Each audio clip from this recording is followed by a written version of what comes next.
Here I have VIVO S1 Prime, and today I'm going to show you how to take screenshot on this device. So first of all, let's open screen which you want to capture.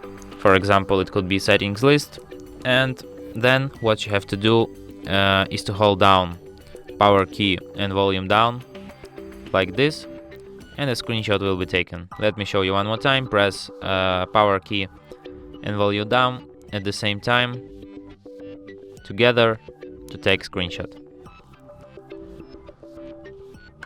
There's also another method to take screenshot. Just hold power key and then tap screenshot here. It works the same way. And there's also the third method. You just go to the upper bar, and here you have this button as capture, and here you can capture regular screenshot like this. It's not that easy.